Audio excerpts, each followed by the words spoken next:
Para os nossos colegas da Folha de São Paulo, Tio Rei, a gente tem uma série de destaques aqui para analisar então. O ponto principal que foi o destaque foi de que Bolsonaro confirmou ali que pretende usar a pressão do Trump, do homem mais forte do mundo, como ele chamou, para se referir ao Trump, para tentar reverter o fato dele estar inelegível, falando que a vitória do Trump é um passo importantíssimo para o sonho dele de disputar a eleição. Aí, como a gente destacou aqui na abertura também, perguntaram para ele se esse resultado lá nos Estados Unidos fortalece o desejo dele voltar a ser presidente.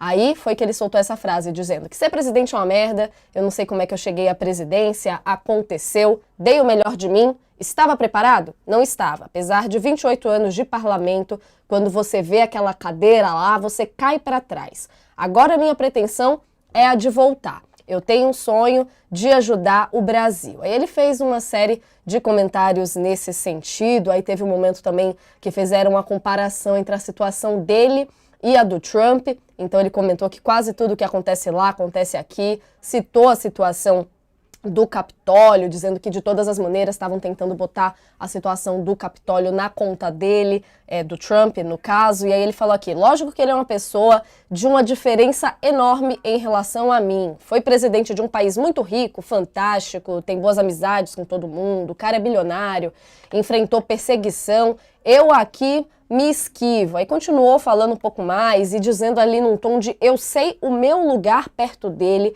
eu estou para ele como o Paraguai está para o Brasil. Falou também da situação dos passaportes e de alguns outros destaques que a gente pode destrinchando ao longo da conversa aqui, Tio Rei, mas queria uma análise sua dessa fala então, desse ponto de a vitória do Trump, na visão dele, ser um passo importante para a volta dele para o Planalto e esse tom aqui dele se comparando então, de que dizendo que ele tá para o Trump como o Paraguai tá para o Brasil, ali num tom quase que de submissão, nisso que a gente estava brincando mais cedo, o pessoal falando ali num tom que seria um material interessante para psicólogos, psicanalistas que se interessam por política, porque tá nesse tom ali de submissão bastante essa fala, né, Tio Rei? Olha, boa tarde a todos. Ô, Nath, tem uma frase, tem um brocado latino muito bom, que é assim, quas vult Deus perdere, dementa-te prius. O que quer dizer?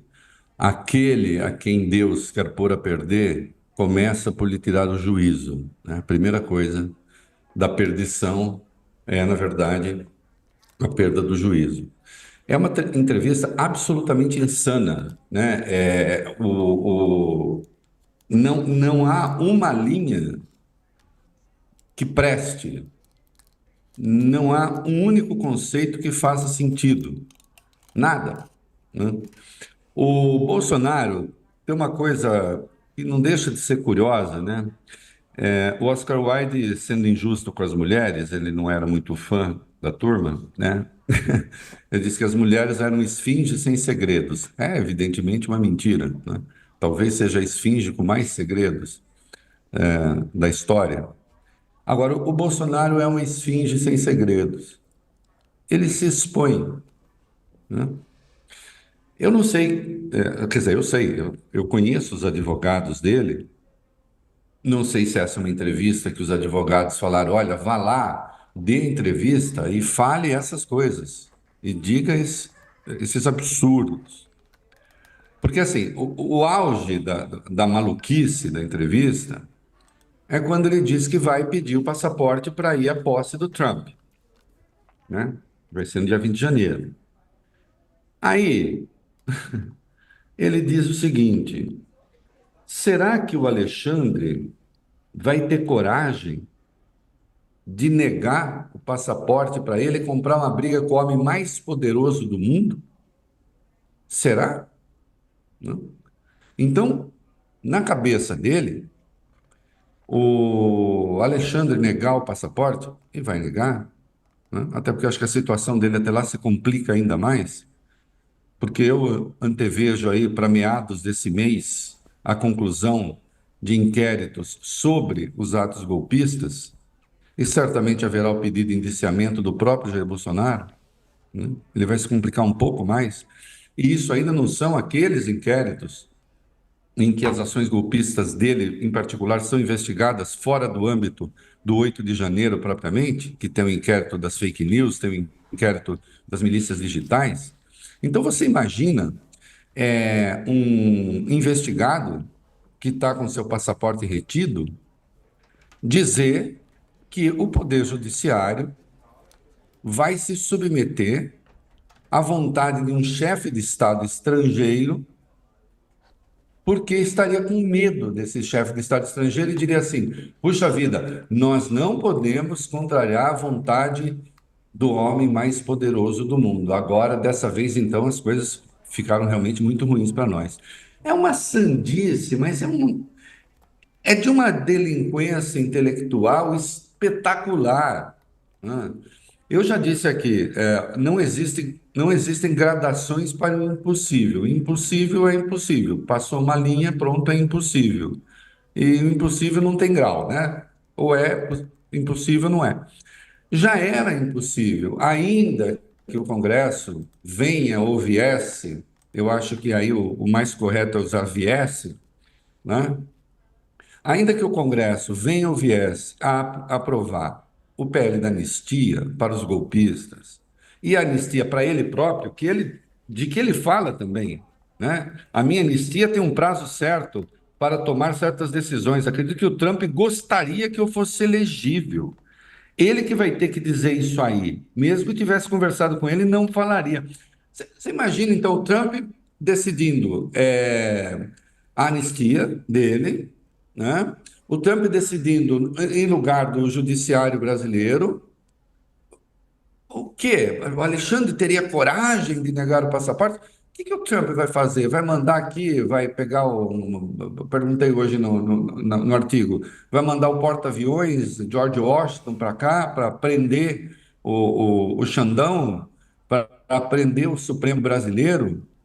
Que coisa absurda! Mas que coisa sem sentido, né? É, e expressa o entendimento que esse cara tem do mundo. Ele tem razão quando ele diz que ele não estava preparado para a presidência, né? Ele, ele se sente, a expressão complexo de vira-lata, de uma crônica do Nelson Rodrigues sobre futebol, né? Pouca gente sabe disso, falando do Brasil que ia enfrentar a Suécia, e o Brasil tinha que entrar com altivez, não tinha que entrar com complexo de vira-lata, né? Aliás, até falando do Pelé, do menino que está então estreando na Copa com 17 anos e dizendo temos de ser altivos, né? E fala do Pelé como um príncipe que sabe enfrentar as adversidades.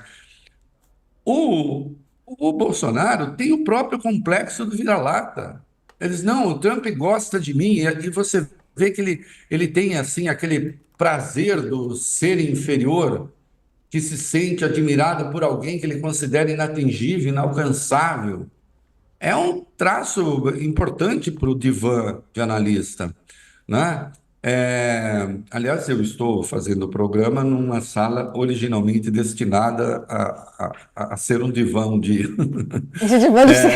Gente, olha só as Vai coincidências. Eu ser, amo vai ser essas uma coisas, sala, amo. vai ser uma sala de psicanálise aqui.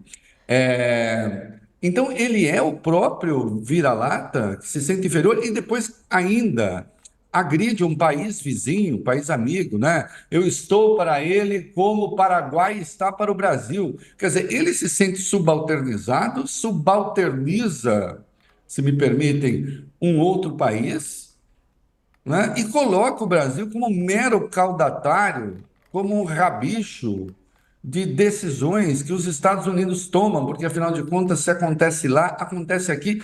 Esse é o cara que presidiu o Brasil.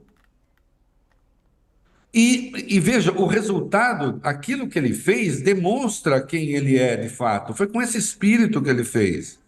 Não é à toa que ele destruiu todas as políticas públicas que havia no país. Ele destruiu todas as políticas públicas que tiveram de ser retomadas. O grande erro de parte importante da imprensa brasileira com a volta do presidente Lula foi ter ignorado a reconstrução das políticas públicas que tinham sido demolidas por esse cara, né? Com consequências até hoje, aí, especialmente na área ambiental, né? E que demora até consertar de novo, né? Daí, é esse cara, né? Capaz de fazer esse tipo de avaliação. Ora, qual é o fundamento do judiciário nas democracias? O fundamento do judiciário nas democracias é ser independente. Aliás, o fundamento do judiciário, do poder judiciário na construção da civilidade democrática é a independência, né? Existe uma frase famosa: ainda há juízes em Berlim, que é quando tem um moleiro, né, o dono de um moinho, que está no caminho do palácio do rei, e o rei fala: quero tirar o moinho dali. O moleiro diz: não, não vou tirar. Né? O rei faz pressão para tirar. Diz: não, ainda há juízes em Berlim, então vou apelar a Berlim, porque lá eu tenho um juiz independente. A independência do juiz é a razão de ser do judiciário. Aí ele diz: não, eu estou falando que os juízes que vão me julgar, né, e aquele que é relator dos processos que me dizem respeito, ele é um juiz que tem medo. Ele é um juiz que vai se constranger diante do poderoso do império, né? Ele ataca a independência do juiz na esperança de que assim será beneficiado. Eu não sei quem foi que deu essa dica para ele. Ele falou: "Ó, vai nessa que é legal." E diz na entrevista também que, na verdade, o poder dos poderes é o legislativo. Sim, o legislativo é um poder muito importante, ele expressa a vontade das pessoas de maneira mais detalhada do que, por exemplo, um presidente que é eleito, sim, eleito por todos, mas os parlamentares ou representam setores ou representam distritos, né? Depende do formato de cada um, mas não existe democracia em que o último direito, nem que seja de errar, não seja do judiciário, em qualquer democracia no mundo. Né? O Bolsonaro está querendo inventar ditadura parlamentar, mas é de uma estupidez a cada linha, a cada conceito, a cada concepção de mundo, né?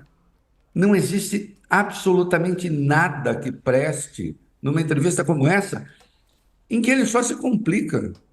Ele não se ajuda. Hã? Ao contrário. Então está aqui. Deixa claro, o movimento de anistia do 8 de janeiro é pensando em si mesmo. Né? O Alexandre é alguém que vai ficar com medo. Tudo o que acontece nos Estados Unidos acontece aqui também. Trump visto como paladino da liberdade, citando inclusive junto o Elon Musk. Nós vimos o que Elon Musk fez durante a campanha lá. Também expressa qual é o seu universo, o seu entendimento de mundo, o que ele quer. Não é? Então, está aqui. Nós temos o Bolsonaro como uma expressão brasileira desse populismo enlouquecido que o Trump representa, que, de resto, do ponto de vista econômico, falamos ontem aqui, nem sequer tem convicções que são liberais ou que seja, né? Nós vamos ver se o Trump botar em prática aquilo que ele está dizendo. Eu quero saber como é que vai se comportar o agro brasileiro aqui, que é bolsonarista, boa parte é bolsonarista, e deve ter vibrado, inclusive, com a vitória do Trump.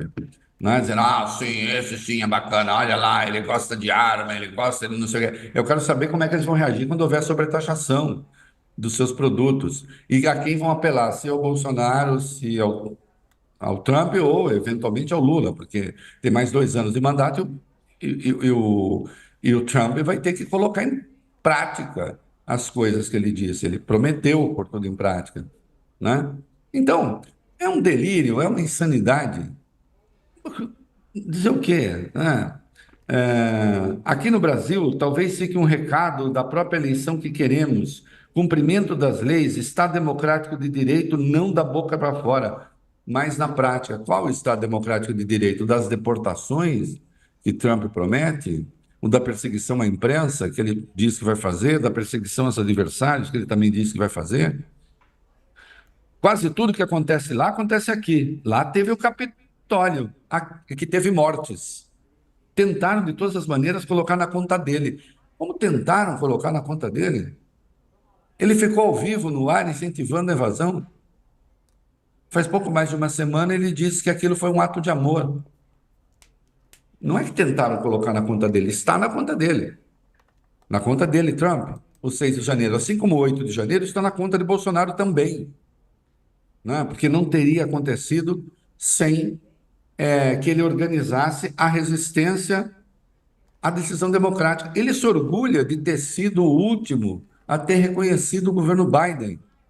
Ele acha que isso foi um feito No dele. tom do gesto de. É outro mundo. Não é, no tom do gesto de lealdade, aí você citou muito bem aqui a questão do complexo de vira-lata, mas já que a gente tá brincando até que você tá no divã aí, Reinaldo, e ele que sempre falou muito de relação ali com casamento, falando de relacionamento com o Trump, ele até falou um Isso. aqui nesse sentido, de ele me tem como uma pessoa que ele gosta, que foi o que a gente citou mais cedo, é como você se apaixonar por alguém de graça, né? Essa paixão veio da forma quando eu tratava ele, como eu tratava ele, sabendo meu lugar, colocando muito essa questão que a gente estava trazendo aqui, que a gente pode puxar do complexo de vira-lata até para uma questão de um relacionamento tóxico ali, talvez, aquela coisa de você se colocar abaixo da pessoa nesse tom. Mas aí a gente viu também essas repercussões da questão da pressão ou não no judiciário brasileiro. Queria só um comentário seu rapidinho nesse sentido, a gente vendo ali do STF até falando justamente, se manifestando de que esperam a pressão dos Estados Unidos ali na questão do Trump, mas falando aqui, como destacou nossa colega Letícia Casado, projetando o efeito Musk, muito na linha ali de que, beleza, pode até ter uma pressão da parte política, mas da parte jurídica em si é um pouco inviável, como a gente vem analisando por aqui, a gente vê a partir das colocações da justiça um recuo nesse sentido. Se a gente puder fazer um comentário nessa linha antes de falar do Trump em si, acho que é importante, né?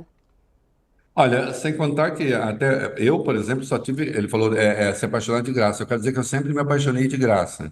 Meu Graças a projeto, Deus. meu projeto ser amante profissional não vingou, acharam que eu não tinha o físico de role para isso, né? Eu achava que tinha, mas depois eu percebi que não. Então eu tive de me apaixonar de graça, não teve jeito, né? E claro, é como um casamento em que um é subordinado, né? É a ideia que ele tem. Na minha casa, um pouco isso existe. Eu sou subordinado, mas de qualquer modo Assim que é bom. é uma bobajada, é uma bobajada absolutamente infernal. E quanto ao Supremo, quando falam do efeito Musk, é o efeito Musk em relação ao que aconteceu com a X aqui no Brasil, né? E aquilo que eu comecei falando, se ele acha que se a anistia já era impossível, ainda que aprovada pelo Congresso, vai ser considerada inconstitucional pelo Supremo, se já era impossível, ainda que a expressão seja um tanto estranha, se tornou ainda mais impossível, né? Porque é isso. Eu diria até que se o Alexandre estivesse pensando em devolver o passaporte, não consta que estivesse, né? Não há nenhuma razão, não aconteceu nada de novo. E em breve eu acho que terá razões novas para manter retido o passaporte. Se tivesse pensando, agora que não devolveria. Porque que leitura ele faz? Você imagina ele saindo brandindo o passaporte? Olha aqui, né? Trump venceu, né? Venceu o judiciário brasileiro. Eu Se existe alguma estratégia por trás disso aqui, né? Se existe alguma leitura política por trás disso aqui, eu não consigo entender qual, né? E depois ainda vem a hipótese de disputar a presidência se tiver anistia, tendo Temer como vice, né? E aí o Temer não entra à toa, foi citado num blog aí, não sei que diabo de apurações, mas, enfim, cada um escreva o que quiser. Por que o Temer? Acho que o Temer, porque foi o Temer que indicou o Alexandre para o Supremo, né? Né? Então, fazendo supor que exista, sei lá, alguma articulação ardilosa para isso, eu quero parabenizar o Bolsonaro. A cada vez que dá entrevistas assim, que ele vai se enterrando, eu acho que o Brasil, assim, corre o risco de ficar mais lúcido, ainda que estejamos, como todo mundo, um pouco vivendo certa voragem da maluquice, né? Fazer o quê? Não, é curioso e eu acho ótimo que a rainha Mônica Bergamo foi checar logo essa informação relacionada ao Temer. Parece que o Temer acordou hoje de bom humor, porque já brincou com ela. Logo que atendeu o telefone, ela coloca aqui no começo do texto dela, que ela ligou para o Temer atendeu o celular, já rindo ali falando, você vota em mim para vice-presidente? Perguntou ele ali antes mesmo de dar bom dia e dela questionar alguma coisa em si, falando então desse boato de que o Temer seria o vice de Bolsonaro.